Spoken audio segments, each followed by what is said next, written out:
चलिए, स्क्रीन दिख रही है ना? दिख रही है। ये दिख रही है। हाँ सर, दिख रही है, हाँ। दिख रही है।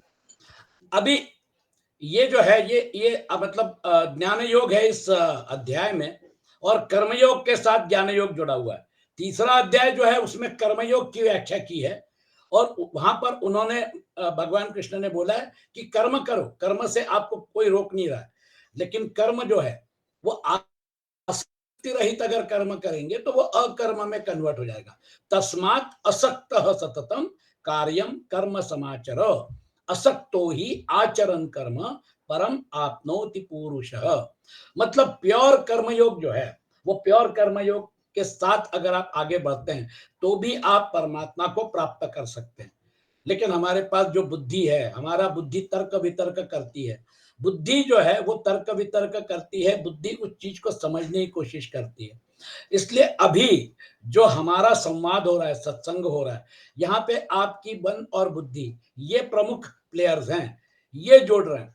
तो अभी जो संवाद हो रहा है इसको आपका मन जो है वो मन उसके ऊपर मनन करेगा, है ना? तो मन जब उसको स्वीकार करेगा कि हाँ ये जो जोशी जी ने बोला है ये कहीं ना कहीं सच है, क्योंकि जब आप एनालाइज किए तो बचपने से लेकर अभी तक का जो आपका प्रवास है उसमें बहुत सारे लोग आके गए, है ना? बहुत सारी घटनाएं हो गई और चली गई, अवस्था परिवर्तन हो गया, बालकपन से आप तारुण्य अवस्था में गए, फिर उसके बाद अधेड़ उम्र में, और फिर उसके बाद बुढ़ापे की तरफ।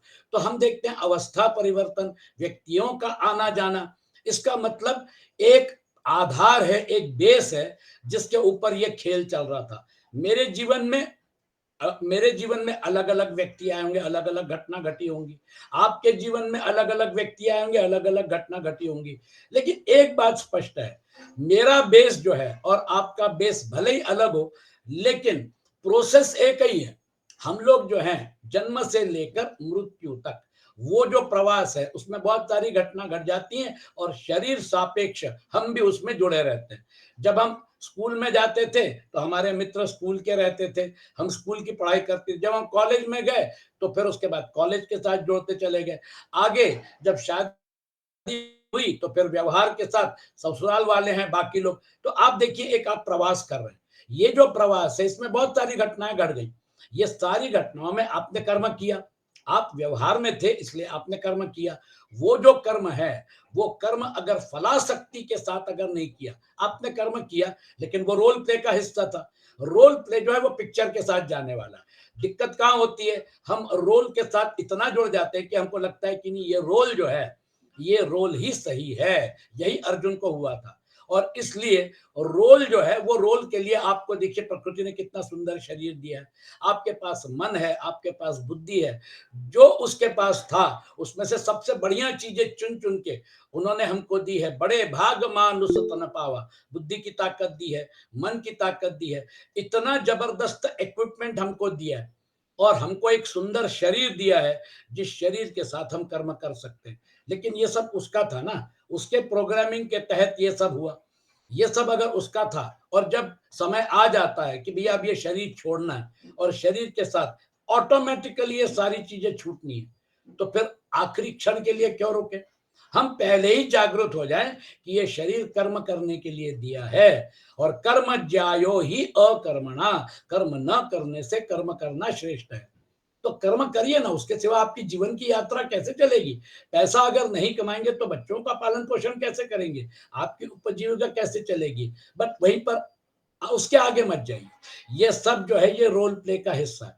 उसमें अगर ये चाहें कि नहीं ये परमानेंटली बना रहे तो फिर वो पॉसिबल नहीं। घटनाएं परिवर्तित होती रहेंगी, परिवर्तन के साथ हमको जुड़ना पड़ेगा, परिवर्तन को एक्सेप्ट करना पड़ेगा और परिवर्तन को स्वीकार करके आगे चलना पड़ेगा। इसलिए भगवान बोलते हैं ये सारे कर्म तो करो लेकिन इसमें ज्ञान की धार भी लगाओ, और जब ज्ञान की धार लगाओगे तो फिर उसके बाद क्या हो जाएगा, तुमको ये सारी चीजें स्पष्ट हो जाएगी। इसलिए इस अध्याय में उन्होंने जो ज्ञान योग अलग अलग यज्ञों का वर्णन किया है, अब उसको समराइज करके उसका कंक्लूजन निकाल के दे रहे हैं। अर्जुन अपना कल्याण चाहते हैं, अतः कल्याण प्राप्ति के विभिन्न साधनों का यज्ञ रूप से वर्णन करके अब भगवान ज्ञान यज्ञ के द्वारा तत्व ज्ञान प्राप्त करने की प्रचलित प्रणाली का वर्णन करते हैं। भगवान कृष्ण बोलते हैं पैसे के द्वारा किया हुआ यज्ञ द्रव्य यज्ञ से ज्ञान यज्ञ श्रेष्ठ है। सारे जो यज्ञ हैं उसका पर्पस क्या है? उसका पर्पस है यज्ञ शिष्ट अमृत भुज। आपने यज्ञ किया, उस यज्ञ का जैसे हम प्रसाद ग्रहण करते हैं, तो आपने जीवन में जो कर्म किए उसका प्रसाद क्या है? हमने तो बहुत सारे कर्म किए, बहुत सारे लोगों के साथ हमने अलग अलग कर्म किए, लोग बदलते चले गए, और वो लोग जो हैं वो शायद वापस नहीं भी आएंगे जिंदगी में आपके। तो आपने जो भी कर्म किए उसका प्रसाद ग्रहण करिए ना। वो प्रसाद जो है यज्ञ शिष्ट, यज्ञ में से जो बचा है, यज्ञ शिष्ट अमृत भुज, वो अमृत जो है, कर्म करने के लिए ये सारे टूल्स थे। जीव भाव से आप इनके साथ फंसकर, अहंकार के साथ जुड़कर आपने इन कर्मों को अपने ऊपर आरोपित कर लिया। लेकिन जीव भाव जो है, सिक्के का दूसरा पहलू जो है, आप मार्केट में चले कैसे, आपको ये सब योजना किसने बनाई, ये सारा का सारा प्रोग्रामिंग किसने किया? आप देखिए सिक्का जो है, अगर दोनों तरफ राज मुद्रा हो तो व्यवहार नहीं होगा, लेकिन एक तरफ राज मुद्रा है और एक तरफ 1 रुपए, 2 रुपए, 5 रुपए, 10 रुपए, ये व्यवहार की साइड है। जब हम ये रियलाइज कर लेते तो हमको समझ में आता है कि हमारा नित्य योग तो राज मुद्रा के साथ था। पैसा जो है वो पैसा एक जेब से दूसरे जेब में जा रहा है ना। आजकल तो पेटीएम है, ऑनलाइन पेमेंट की सुविधा है, इधर से कैश ट्रांजैक्शन हो गया, बस खत्म, तब व्यवहार होता है। व्यवहार में ये जो साइड है, जीव भाव की जो साइड है, वो साइड परिलक्षित होती है, वो साइड आपको एनलार्ज होकर दिखती है, तभी व्यवहार होता है। लेकिन this is not the end of the story, ये एक साइड है। आप पलट के देखिए, राज मुद्रा तक अगर आप पहुंच गए तो फिर आपको समझ में आता है कि ये पूरा व्यवहार जो है वो रिजर्व, जैसे पूरा का पूरा इकोनॉमी जो है वो RBI, reserve bank of India, वहां पे बैठ के कंट्रोल कर रहा है। वो जो इनर कंट्रोलर है, बस आप वहां तक पहुंच गए। वो जब आपको इनर कंट्रोलर पे पहुंच गए, तब फिर आप आरबीआई के उस लेवल पे पहुंच गए जहां से ये पूरा व्यवहार कंडक्ट हो रहा है। तो फिर आपको इस व्यवहार के प्रति वैराग्य हो जाता है, क्योंकि ये व्यवहार वो कंडक्ट कर रहा है। इसलिए अंदर जब परमात्मा के दर्शन हो जाते हैं, क्योंकि two sides of the same coin, ममैवांशो जीवलोके, मेरा ही अंश, अंश रूप में क्यों? क्योंकि इस साइड अगर आप देखेंगे तो 1 रुपए का, 2 रुपए का, 5 रुपए का, 10 रुपए का, ऐसे अंश हो गए ना। 1 रुपए का कॉइन जो है वो 1 ही रुपए की चीज खरीद सकता है, 10 रुपए का कॉइन 10 रुपए की चीज खरीद सकता है, 20 रुपए का कॉइन 20 रुपए की चीज खरीद सकता है, या तो फिर दो 10 के गिन के दीजिए। तो व्यवहार जो है वो जितना स्वाभाविक है, लेकिन अभी आप कंट्रोलर के लेवल पे हैं। कंट्रोलर के लेवल पे ये व्यवहार से आप ऊपर उठने के बाद एक ही राजमुद्रा दिखेगी। वो राजमुद्रा जो है वो आपका मूल अमृत स्वरूप है। व्यवहार होता रहेगा, रिपो रेट कम ज्यादा करके आरबीआई मैनेज करती रहेगी। यहाँ पर जो घटनाएं होती रहेंगी, आज प्लेयर जो है वो कल नहीं रहेंगे, इसके पहले जो थे वो आज नहीं है। ये व्यवहार के इसमें एक जो कंट्रोलर है, जो इस व्यवहार को कंट्रोल कर रहा है, इनर कंट्रोलर, अपनी योग माया के द्वारा ये सृष्टि करवा के और हमारे यहाँ अंतरात्मा के रूप में बैठा है, उसको समझने के लिए क्या करना पड़ेगा? तद्विद्धि प्रणिपातेन परिप्रश्नेन सेवया उपदेक्षन्ति ते ज्ञानम ज्ञानस्तत्त्वदर्शिनः तत्विद्धि प्रणिपातेन सेवया परिप्रश्नेन।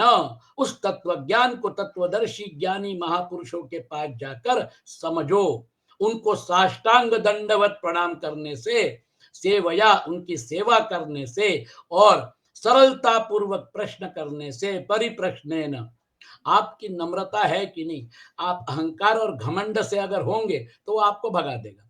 आपकी नम्रता, हमारे यहाँ पे गुरुकुल में जो बच्चे जाते थे, हाथ में घास का तिनका लेके जाते थे, तृण लेके, कि महाराज मैंने मेरे अहंकार को इस घास के तिनके के जैसे किया है। उसके ऊपर भेड़ें चरती हैं, उसके ऊपर गायें चरती हैं, उसके ऊपर लोग चलते हैं, बार बार उसको झुकाया जाता है, उसको नम्र किया जाता है। ऐसा मैं घास का तिनका हो गया हूं, मेरा अहंकार इतना कम हो गया है। ऐसा जब मतलब गुरु के सामने आप जाते तो फिर अहंकार है कहाँ? अहंकार ही तो आपका प्रॉब्लम और मेरा प्रॉब्लम है।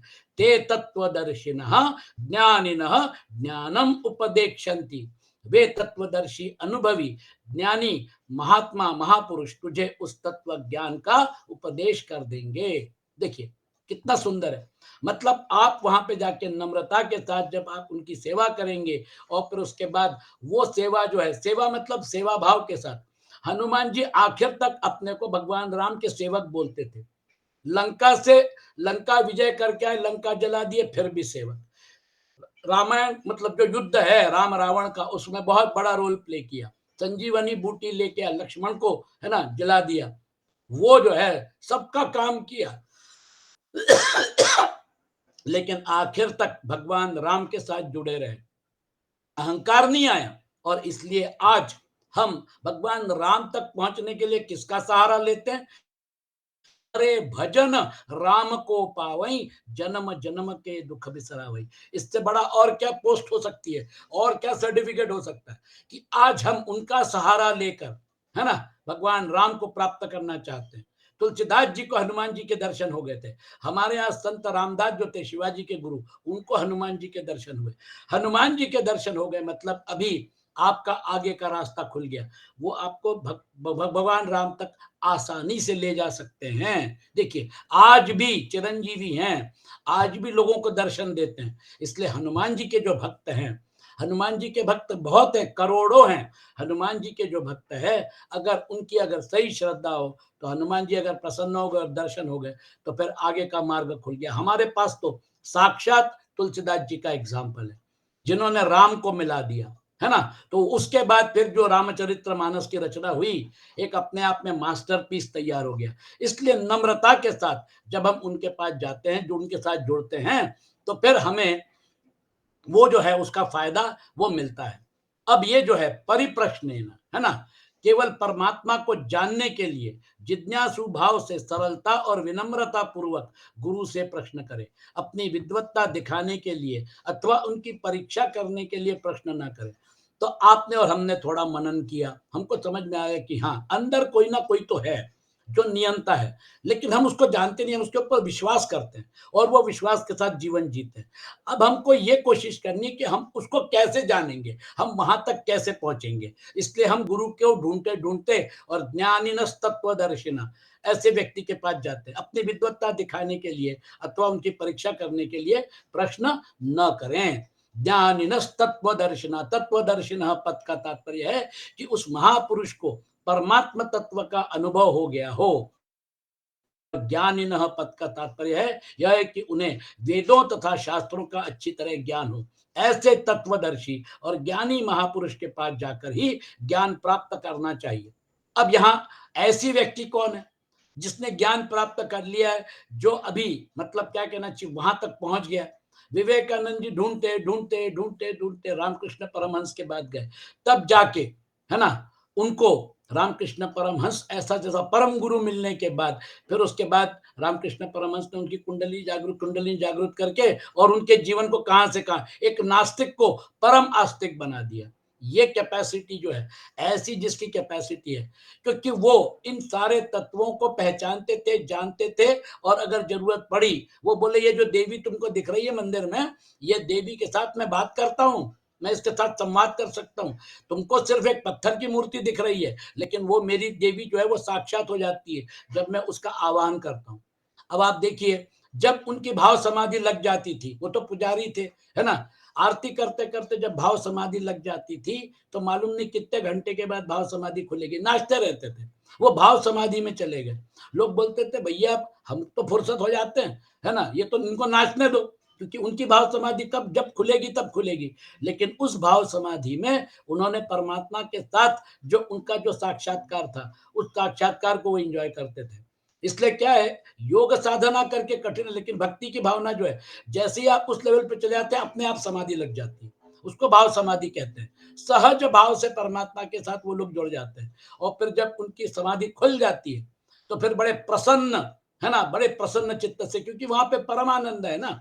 आनंदमय कोश आपका और हमारा जो है, जो हमको हमारी सुषुप्ति में आनंदमय कोश का अनुभव होता है। इसलिए हम क्या बोलते हैं, बड़ा आनंद आया, बहुत अच्छा लगा, लेकिन आगे हमको कुछ नहीं, क्योंकि वो जो है वो निद्रा है। वो जो है वहां पे घोर निद्रा में रहने के कारण अभी भी अज्ञान है। अभी भी हमें वो जो माया का जो, जिसको हम कहते हैं ना, वो माया का जो आवरण है उसमें ही हम हैं। इसलिए अविद्या का आवरण होने की वजह से हम आगे छलांग नहीं लगाते। नहीं तो आप उस अवस्था से, जब हम 24 घंटे में, जब हम डीप स्लीप में जाते हैं, तो उसके बाद ज्यादा अंतर नहीं है। आपका आनंदमय कोश जो है परमानंद का कोश वैसे भी जुड़ा हुआ है, लेकिन एक पतली सी जो झिल्ली है योग माया की, इसलिए हम उस तरफ छलांग नहीं लगाते। वहां पर जब तत्वमसी श्वेत केतु, ये जो संवाद चल रहा था, उद्दालक ऋषि श्वेत केतु को समझा रहे थे कि आत्म तत्व जो है वो आत्म तत्व कैसे समझे, उदाहरण दे दे के समझा रहे थे। लेकिन श्वेत केतु बड़ा इंटेलिजेंट था, बोला महाराज अभी भी समझ में नहीं आया। जो उन्होंने आखिरी उदाहरण दिया तब जाके श्वेत केतु, हाँ अब मुझे समझ में आया। बहुत सुंदर संवाद है, तत्वमसी श्वेत केतु, उदाहरण दे के बता रहे। आखिरी में वो बोलते चोरी किए है किसी ने, तो उस जमाने में सत्य की ताकत बहुत जबरदस्त थी। अगर चोरी किया है तो राजा क्या करता था, जिसके ऊपर उसको शंका है, मतलब पकड़ के लेके आए हैं, तो एक तप्त लोह पिंड है ना, जैसे कुल्हाड़ी हो, कुल्हाड़ी को गर्म करके और लेके आते थे और बोलते थे अगर तुम सत्य बोल रहे हो तो फिर ये लोह पिंड जो है, ये लोह पिंड तुमको कुछ नहीं करेगा, तप्त लोह पिंड। अगर तुम झूठ बोल रहे हो तो फिर ये लोह पिंड तुमको जला देगा।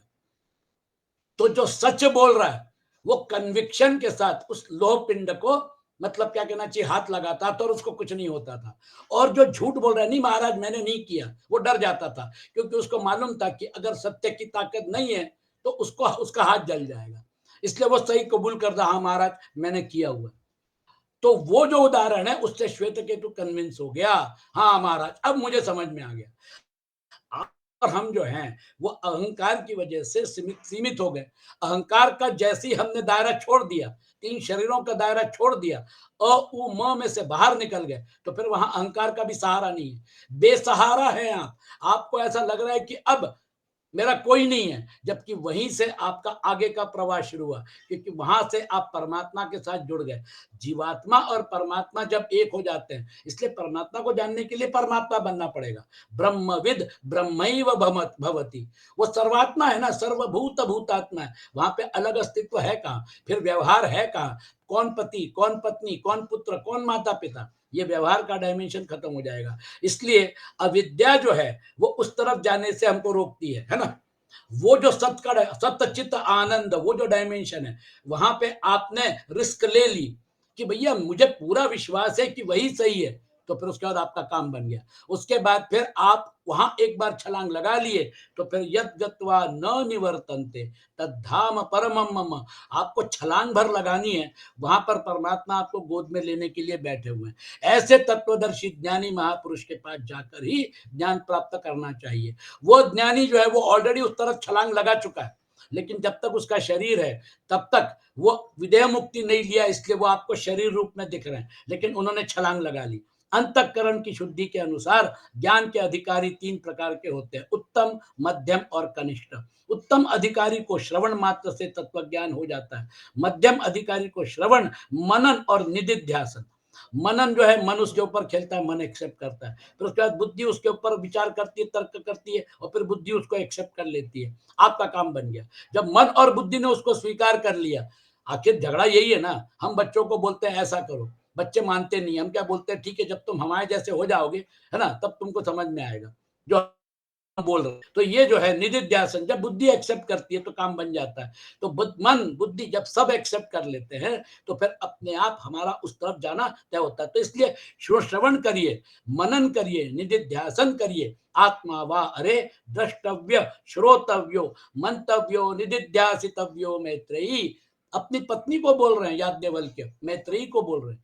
आत्मनो वा अरे दर्शनेन श्रवणेन मत्या विज्ञानेन इदम सर्वम विदितम, पूरे ब्रह्मांड का ज्ञान हो जाएगा। देखिए आत्मज्ञान के साथ ये सारी चीजें जुड़ी हुई हैं।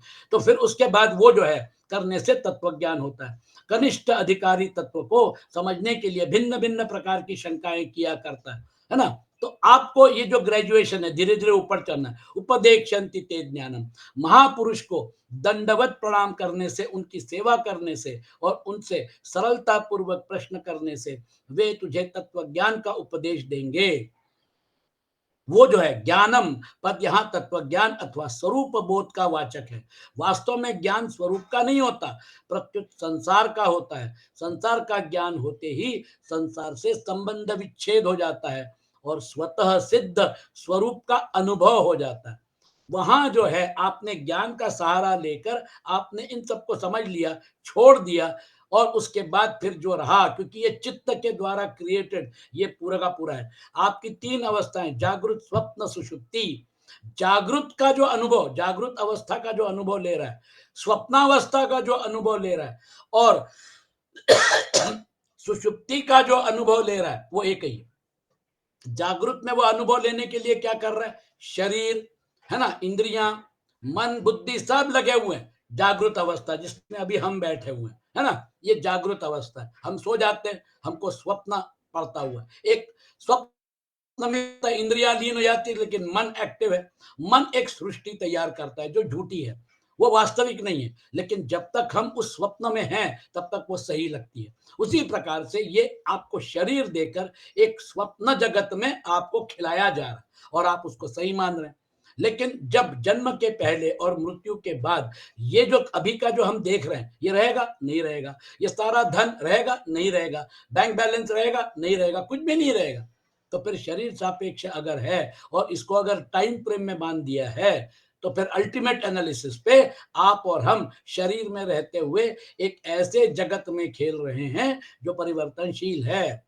वहां पर लोग अपनी अपनी कर्मगति के हिसाब से, अपने अपने कर्मगति प्रारब्ध के हिसाब से आपके साथ व्यवहार करेंगे। इसलिए आज दोस्त थे कल दुश्मन हो जाएंगे, कल के दुश्मन थे आज दोस्त हो जाएंगे। परिवर्तनशील है। बच्चे छोटे थे, आप उनको सहारा देते थे, आप बूढ़े हो गए, बच्चों का सहारा लेना पड़ता है। देखिए परिवर्तन हो गया। इसलिए एक बात याद रखिए, ज्ञानम यहाँ वो जो है, जैसे ही आप उस तरफ छलांग लगा देते तो आप ज्ञान स्वरूप ही है ना। सत्यम ज्ञानम अनंतम, आप अनंत हैं, आप ज्ञान हैं, ज्ञान स्वरूप है। क्योंकि ये सारा का सारा जो खेला चल रहा है, योग माया का जो खेला है, आदि शक्ति का जो खेला है, उसमें आपको डाल के ममैवांशो जीव लोके, वो जो है आपसे इस व्यवहार को करवाया जा रहा है। आप अंश इसलिए हो क्योंकि आप 1 रुपए, 2 रुपए, 5 रुपए, 10 रुपए को पकड़ के बैठे हुए हैं। पीछे राजमुद्रा देखो, राजमुद्रा तो अनंत है, सभी कॉइन में है। तो जब आपको सर्वात्म भाव की अनुभूति होती है, तब फिर अपने आप ये क्लैरिटी आ जाती है। तो संबंध विच्छेद यहां से होता है और फिर उसके बाद ब्रह्मविद ब्रह्मैव भवति यज्ञात्वा न पुनर्मोहम एवं यास्यसि पांडव येन भूतान्यशेषेण द्रक्ष्यस्यात् मन्यथोमि। ये बहुत महत्वपूर्ण श्लोक है भगवत गीता का। देखिए ये ज्ञान कैसे होता है, यद ज्ञात्वा पुनः एवं मोहम न यास्यसि। जिस तत्व ज्ञान का अनुभव करने के बाद तू फिर इस प्रकार मोह को प्राप्त नहीं होगा, है ना, न यास्यसि प्राप्त नहीं होगा।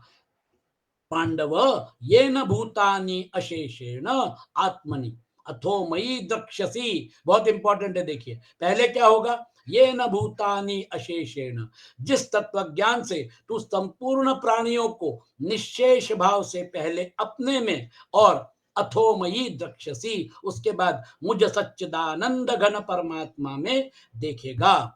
पहले जब मैं पीछे हटूंगा, ये सारी घटनाओं को एक दृष्टा के रूप में देखूंगा, बचपना याद करूंगा, हमारी जवानी याद करूंगा, ये सारी घटनाओं को एक मतलब क्या कहना जी त्रयस्थ के रूप में जब मैं देखूंगा कि घटनाएं हो गई, लेकिन घटनाएं वापस नहीं हो सकती। उस अवस्था के साथ जुड़ी थी वो अवस्था वापस नहीं आने वाली। इसका मतलब there is a time flow, घटनाओं का एक क्रम है, उस क्रम से घटनाएं आगे बढ़ गई। आज की वास्तविकता जो है उसके साथ जुड़ी है, आज की वास्तविकता कल नहीं रहेगी, कल की वास्तविकता और कुछ रहेगी। ये जो टाइम फ्लो है इसको आप त्रयस्थ रूप से जब ऑब्जर्व करेंगे, जब आप ऑब्जर्वर बन जाएंगे, इसका मतलब जैसे नदी के सामने आप बैठे हैं और आप ऑब्जर्व कर रहे हैं कि वो जो पानी का बहाव है उसको ये आप ऑब्जर्व कर रहे हैं, घटनाओं का बहाव। घटनाओं में से बाहर निकलने के बाद आपको क्या हो जाएगा, इन सारी घटनाओं का पूरा ज्ञान हो जाएगा। और फिर आप कहाँ हैं, आप घटनाओं से बाहर निकलने के बाद, अ उ म से बाहर निकलने के बाद आप अपने आत्म तत्व ओंकार जो है उसके बिंदु में आप हैं।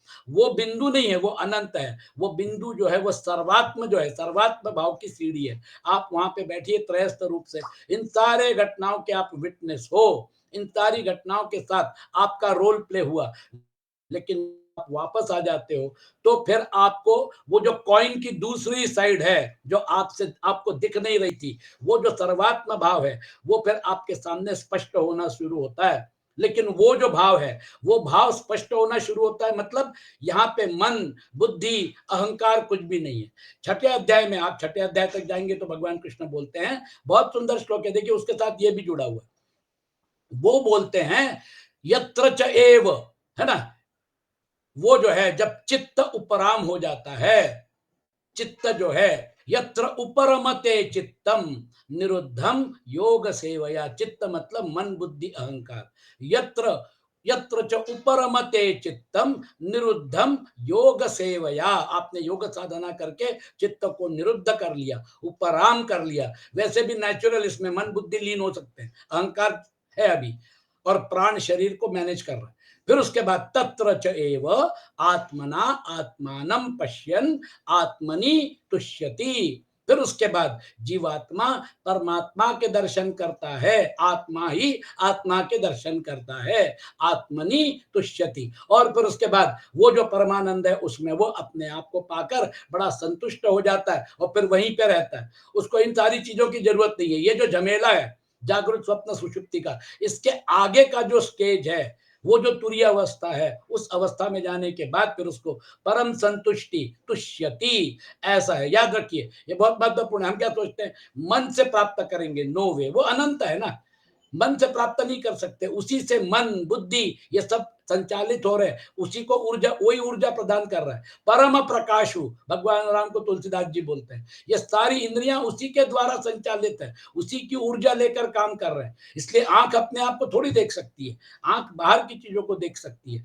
इसलिए तारम अरे के न विजानीयात, ये नेदम सर्वम विजानाति तम के न विजानीयात। याज्ञवल्क्य मैत्रेयी को सवाल पूछते हैं, जो इन सारी चीजों को जानता है उसको कैसे जानोगी मैत्रेयी, वो तो जानने वाला है। इसलिए ब्रह्मविद ब्रह्मैव भवति, याद रखिए, मन बुद्धि अहंकार ये सारे के सारे टूल्स व्यवहार के लिए थे, उनको छोड़ के तत्र च एव आत्मना आत्मानं पश्यन् आत्मनि तुष्यति, ये जो स्टेज है, ये स्टेज पे अगर आपको गुरु वहां तक लेके जाता है तो फिर वो अनुभूति शुरू होती है। ये न भूतानि अशेषेण आत्मनि, अपने आत्मा के ऊपर ये सारी घटनाएं आरोपित, क्योंकि आपने उसमें पार्टिसिपेट किया, ऐसी दिखती है। और फिर उसके बाद एक और आगे स्टेज बढ़ जाती है, अथोमयी द्रक्ष्यसि, और फिर उसके बाद वो सर्वात्म भाव के साथ जुड़ा हुआ है। जैसे सारी बिल्डिंग जो है जमीन के ऊपर अलग अलग दिख रही है, लेकिन जब आप उसके मतलब फाउंडेशन में चले जाते हैं, प्लिंथ और फाउंडेशन में चले जाते हैं,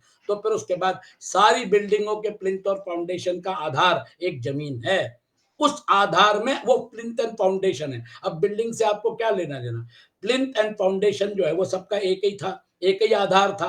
तो फिर पृथ्वी आधार जिस प्रकार से अलग अलग बिल्डिंग के लिए, अलग अलग वास्तुओं के लिए है, उसी प्रकार से आपका और हमारा फाउंडेशन जो है वो एक ही है, सर्वात्म भाव अथोमयी। फिर उसके बाद आपके जीवन की घटनाएं, बाकी सबके जीवन की घटनाएं जिस सर्वात्म भाव पे खेल रही हैं उसका संज्ञान हो जाता है। मैं एक 5 मिनट में ये श्लोक पूरा कर लेता हूँ, क्योंकि अपन थोड़ा लेट शुरू किया और फिर आज का सत्र समाप्त करेंगे। इसके ऊपर जरूर गंभीरता से मनन करिए। वास्तविक बोध करण निरपेक्ष है, आत्मना आत्मानं पश्यन् आत्मनि तुष्यति, याद रखिए, अर्थात मन वाणी आदि से परे, अतः वास्तविक बोध स्वयं के द्वारा ही स्वयं को होता है, और यह तब होता है जब मनुष्य अपने विवेक जड़ चेतन के भेद का ज्ञान को महत्व देता है, विवेक और वैराग्य। इसलिए याद रखिए, कई बार क्या होता है, हम लोग गलती करते हैं कि हम सोचते हैं कि हम बुद्धि से उसको समझ लेंगे, मन से उसको समझ लेंगे।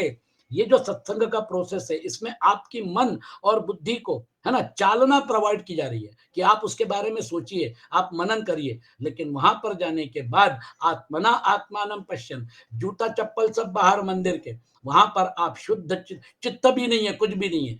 वहां पे वो जो प्योर आत्म तत्व है, प्योर चेतन तत्व है, वहां पे दूसरा है कहां जिसके बारे में आप मतलब सोच सके। इसलिए आदि शंकराचार्य बोलते हैं ब्रह्म सत्यम जगन मिथ्या, जीव जगत एक ही है। वो रिलेटिव है, मेरे लिए आप ऑब्जेक्ट हो, आपके लिए मैं ऑब्जेक्ट हूं। तो सब्जेक्ट ऑब्जेक्ट ड्युअलिटी में खेलने वाला जीव जगत जो है, जब जीव भाव छूट गया, जीव जगत ब्रह्म सत्यम जगन मिथ्या, मतलब जीव भाव जो है वो मिथ्या हो जाता है ना। ब्रह्म सत्यम जगन मिथ्या जीवो ब्रह्मैव नापरा, उस लेवल पे जाके कौन सा व्यवहार क्या योग माया का जो खेल है, वो योग माया का खेल इधर था, इसलिए मोक्ष और बंधन जो है वो इधर के लिए है ना, वहां जाके वहां तो मोक्ष ही मोक्ष है। इसलिए जब उद्धव बोलते हैं महाराज ये समझ में नहीं आ रहा है, नित्य बद्ध नित्य मुक्त, आप बोलते हो मैं कंफ्यूज हो रहा हूं। बोले बद्धो मुक्त इति व्याख्या गुणतो में न वस्तुतः गुणस्य माया मूलत्वान न मे मोक्षो न बंधनम। हे उद्धव, मुझे मोक्ष और बंधन नहीं है, ये गुण सापेक्ष है। और गुण क्या है? माया मूलक है, मेरी योग माया का क्रिएशन है। इसलिए जब तुम गुणातीत हो जाते हो, त्रैगुण्य विषया वेदा है ना, निस्त्रैगुण्यो भव अर्जुन, दूसरे अध्याय, जब आप गुणातीत हो जाते हो तो वहां पे गुणों का खेल है कहाँ? वो तो पिक्चर थी, पिक्चर आज शुरू होती है, बाद में फिर एंड हो जाती है। और फिर पिक्चर को आपने एंजॉय कर लिया, आपने टिकट काटा, और फिर उसके बाद पिक्चर आपने एंजॉय कर लिया, पिक्चर खत्म होते होते लोग बाहर निकल जाते हैं। वो तो एक एंटरटेनमेंट था ना। इसलिए एक बात याद रखिए, सिर्फ फर्क यह है कि आप उसमें वो 3 डायमेंशनल या 4 डायमेंशनल, उसमें आपको घुसाया जाता है ताकि आप व्यवहार में घुसे, इसलिए वो रियल लगता है।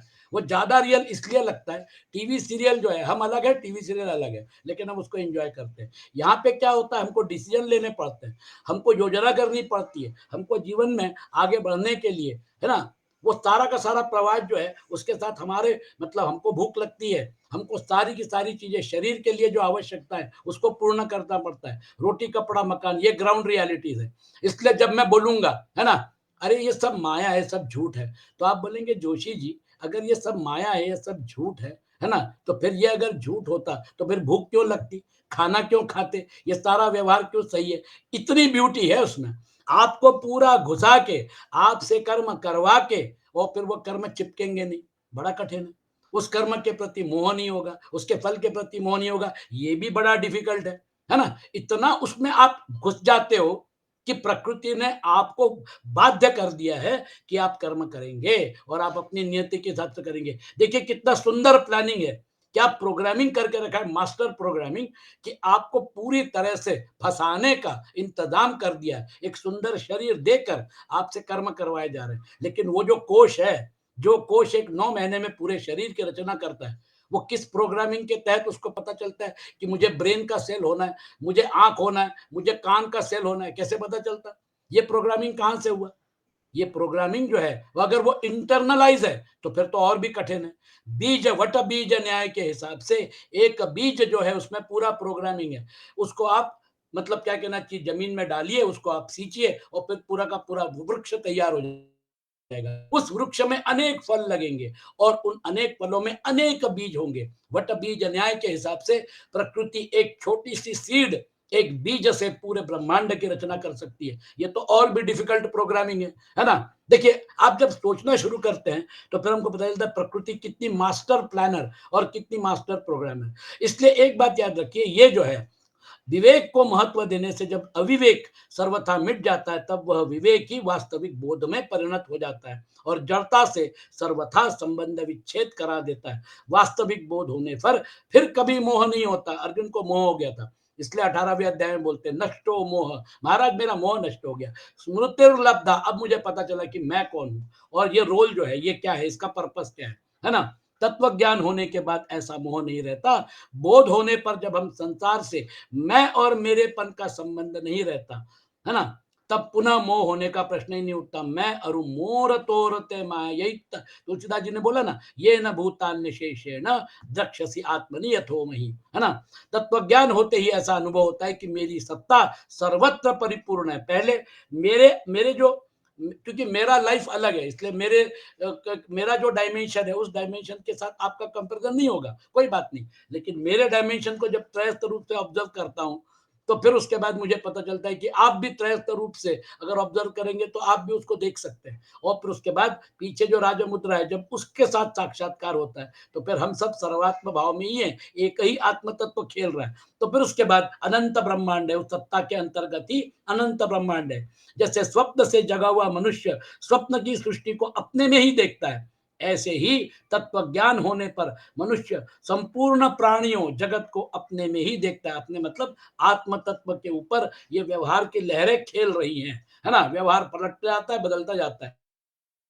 छठे अध्याय के 29वें श्लोक में आये सर्वभूतानि चात्मनि, मतलब सभी भूतों में एक ही आत्म तत्व पदों से भी इसी स्थिति का वर्णन किया है। अथोमयी, पहले तो अपने ऊपर देखा और फिर बाद में पता चला ओ सभी के पीछे राजमुद्रा एक ही है, मतलब जीव भाव से सभी खेल रहे हैं, है ना। मैं भी अभी मेरे मन बुद्धि का उपयोग कर रहा हूं, आप भी मन बुद्धि का उपयोग कर रहे हैं, है ना। तो हम लोग इन उपाधियों का उपयोग करके इस व्यवहार को समझने के लिए, है ना, सत्संग का मतलब फायदा उठा रहे हैं। तो जब पता चलेगा कि इन उपाधियों को माइनस करके हमारा अस्तित्व एक ही है, तो देखिए कितना आनंद आएगा।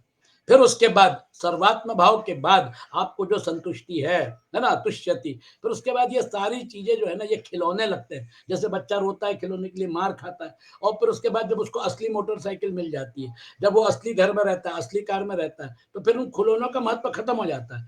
वो अवस्था थी जिस अवस्था में वो सही लगते थे, अब वो अवस्था परिवर्तन हो गया। इसलिए अथोमयी, तत्वज्ञान प्राप्त करने की जो प्रचलित प्रक्रिया है, उसी के अनुसार भगवान कह रहे हैं कि गुरु से विधि पूर्वक श्रवण मनन और निधिध्यासन पूर्वक तत्वज्ञान प्राप्त करने पर साधक पहले अपने स्वरूप में संपूर्ण प्राणियों को, मतलब उसका जो व्यवहार का क्षेत्र था उसको आरोपित देखता है उसके ऊपर, यह त्वम पद का अनुभव हुआ। फिर वह स्वरूप को तथा संपूर्ण प्राणियों को एक सच्चिदानंद घन परमात्मा में देखता है, क्योंकि मेरे अंदर भी सच्चिदानंद घन परमात्मा का तत्व है, आपके अंदर भी है। वो जो सर्वात्म भाव है, वो अनुभूति जो है, आत्मना आत्मानम पश्यन, वो अनुभूति में आपको मन बुद्धि हेल्प नहीं कर सकती, इसलिए वो अनुभूति है। और इसलिए वो अनुभूति प्राप्त करने के लिए आपकी साधना और परमात्मा की कृपा, इससे वो अपने आप हो जाती है। वो तो क्षण में हो सकती है, कभी भी हो सकती है। इसलिए साधना करते रहिए, हम लोग सब साधक हैं। साधना करते हैं नम्रता के साथ, और फिर उसके बाद जिसको अपन कहते हैं ना, भगवान का नामस्मरण जो है वो बड़ी ताकत है। नामस्मरण करते रहिए। आपको हरिओम अच्छा लगता है तो हरिओम बोलिए, राधे मतलब राधे कृष्ण बोलना है राधे कृष्ण बोलिए, सीताराम बोलना है सीताराम बोलिए। राम और कृष्ण के साथ जुड़ना ये अपने आप में एक बहुत परम पवित्र चीज है, और आपकी श्रद्धा जो है उसके साथ आप अगर आगे बढ़ते तो जुड़ जाएंगे। इस तरह उसको पहले त्वम स्वरूप और फिर तत् परमात्मा तत्व के साथ त्वम की एकता का अनुभव हो जाता है। तत् त्वम असी, श्वेत केतु को उसके पिताजी उद्दालक बोल रहे हैं कि देखो ये तुम्हारा असली स्वरूप है, तुमको इस तरफ जाना है। श्वेत केतु को उन्होंने गुरुकुल में भेजा, दूसरे गुरु के पास भेजा।